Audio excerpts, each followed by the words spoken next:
आप सोखा हो, ओझा हो, भगत हो, आप किसी को घर को बांधने जाते हो। जब उन घर को बांधने जाते हो तब आप क्या करते हो? सबसे पहले आप अपनी शक्ति को स्मरण करते हो, खोजते हो, देखते हो, फिर अपने घर से चलते हो। और इसके बाद आप वहाँ पर पहुँचते हो और उसको घर के यदि बंधन करना है और घर में शांति क्रियाक्रम करना है तो उनको घर के चारों तरफ नज़र दौड़ाते हो और देखते हो कि इनके घर में कोई ऐसा दुष्ट शत्रु या शक्ति तो नहीं है। इन चीज़ों को देखने के बाद आप उस घर को बंधन लगाते हो और बंधन लगा करके वहाँ से चले आते हो। तब तक ठीक रहता है, लेकिन आप जैसे ही बंधन लगा के वहाँ से निकलते हो तो आपके साथ कुछ न कुछ हानि हो जाता है। ऐसा क्यों होता है? यहाँ पर एक चीज़ आप छोड़ रहे हो। सब चीज़ देख लिया, एक चीज़ आप छोड़ दिया। क्या छोड़ दिया? आपने दुष्ट को देखा है, शत्रु को देखा है और अपने भी सब कुछ देखा है। सब कुछ देखा है, बंधन लगाया, चल आया। लेकिन आपने वहाँ पर ये नहीं देखा कि उस घर में सबसे जलजलिया सामान कौन है, सबसे ज़्यादा ताकतवर सामान कौन है, उस घर की जो देव है या देवी है वह कौन है, उसे भी ढूंढो। यदि आपने उसे ढूंढ लिया, यदि आप उसे पता लगा लिया तो आपका घर बंधन करना पक्का होगा। यदि आप उन शक्तियों को भूल करके चले आते हो तो आपका घर बंधन करना गलत है। आप किसी का घर बंधन नहीं करके आए हैं। यदि आप मेन चीज़ को ही छोड़ दिया तो आप घर बंधन कैसे कर लिया? इसलिए यदि आपको उन शक्तियों को पता लग जाता है तो उनसे पूछो, उनसे राय विचार करो। वह शक्ति आपको बताएगा कि इन घर में क्या परेशानी है और क्या परेशानी होने वाला है, यह भी आपको मालूम करेगा।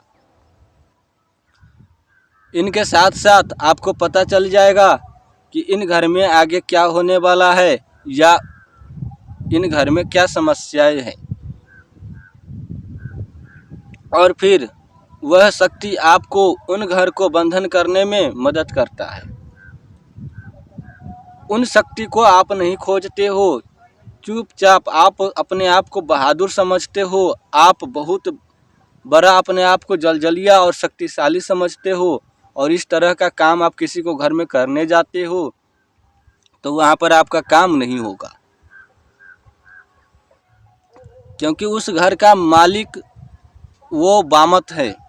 उस घर की मालिक वो देवी है, वो देव है, वो मनुष्य देवा है। आप नहीं हो, आप बाहर की मालिक हो, उस घर का नहीं हो। इसलिए आप अपने आप को कंट्रोल में रखो। यदि आप ओझा हो, भगत हो, तांत्रिक हो, कुछ भी हो, आप इतना ज़्यादा महान हो तो आप अपने आप को कंट्रोल में रखो, क्योंकि उस घर में वही मालिक है। और उनसे सलाह मशवरा लेके, उस घर की जो देव है उनसे सलाह मशवरा लेकर के आप उस घर का बंधन लगाओ।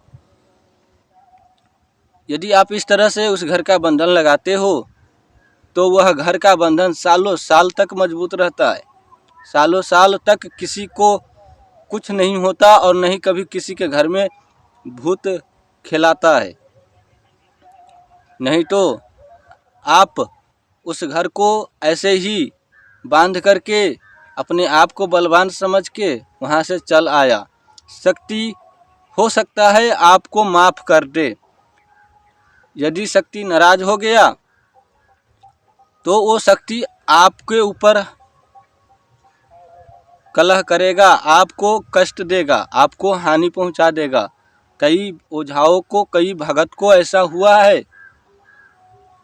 घर बनहौर करने के बाद आए है अपने घर में तो उनको वहाँ से आने के बाद तकलीफ ही तकलीफ हो गया, परेशानी बढ़ गया उस भगत की।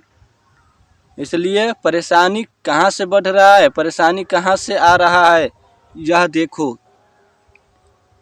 और परेशानी बढ़ने के बाद वह भगत ओझा नाम लगा देता है कि डायन की, कि हमको उस घर को बांधौर करने गए हैं, उस घर में हम बंधन करने गए हैं तो हमें डायन ने कर दिया है।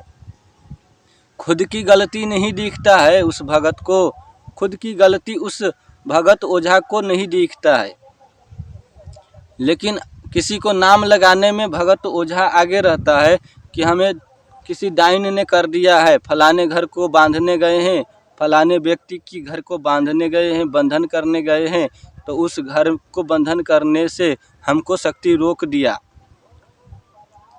या हमें परेशान कर दिया, हमको कर दिया है, हम पे किसी ने जादू टोना लगा दिया है, किसी डायन ने हमारे ऊपर कर दिया है। ऐसा ओझा भगत डायन की जो है कहानी जो गांव घर में चल रहा है वह आपको दिख रहा है।